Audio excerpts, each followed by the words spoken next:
ಮಂದಿ MLA ಇದ್ರಲ್ಲ ಬೆಳಗಾವಿ ಜಿಲ್ಲಾದಾಗ. ನಿಮಗ್ ಹೇಳ್ತೀನಿ, ನೆನಪಿಟ್ಕೋರಿ, ಬಾಳ ರೊಕ್ಕ ಐತಂತ ಅಹಂಕಾರ ಮಾಡಬೇಡ್ರಿ. ಬಾಳ ರೊಕ್ಕ ಐತಿ ಸೌಕಾರಕ್ಕೆ ಅಹಂಕಾರ ಮಾಡಬೇಡ್ರಿ. ನಾಳೆ ನೀವು ಸತ್ರಂದ್ರ, ನಾ ಸತ್ನಂದ್ರ ಇಲ್ಲಿದ್ದವ್ರು ಸತ್ರಂದ್ರ ನಿಮ್ಮ ಹೆಣ ಸ್ಟೇಟ್ ಬ್ಯಾಂಕಿಗೆ ಹೋಯಂಗಿಲ್ಲ, ವಿಧಾನಸೌಧಕ್ಕೆ ಹೋಯಂಗಿಲ್ಲ, DCC ಬ್ಯಾಂಕಿಗೆ ಹೋಯಂಗಿಲ್ಲ, ಸ್ಮಶಾನಕ್ಕೆ ಹೋಯ್ತಾರೆ. ತಮ್ಮ ಬ್ಯಾಂಕು ಇಲ್ಲೇ ಉಳಿತೈತೆ, ಫ್ಯಾಕ್ಟರಿ ಇಲ್ಲೇ ಉಳಿತೈತೆ, 1000 ಎಕರೆ ಇಲ್ಲೇ ಉಳಿತೈತೆ.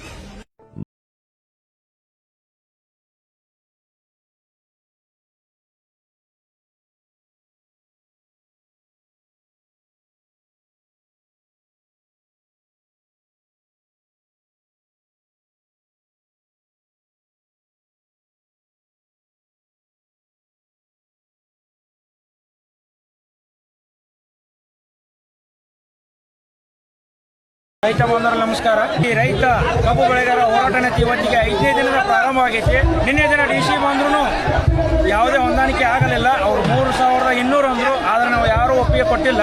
ಇವತ್ತಿನ ದಿವಸ ಇದು 5ನೇ ದಿನ ಅಲ್ಲ, ಇನ್ನೂ 10 ದಿವಸ ಆದ್ರೂ ನಾವು ಈ ಗುರ್ಲಾಪುರ ಕ್ರಾಸ್ ಹೋರಾಟನ ಮುಂದುವರಿಸ್ತಾ ಇದ್ದೀವಿ ಅಂತ ಹೇಳ್ತಾ ಇದೀವಿ. ಯಾವುದೇ ರೀತಿ ಅನ್ನದ ದಾಸೋಹ ಕೊರತೆ ಇಲ್ಲ.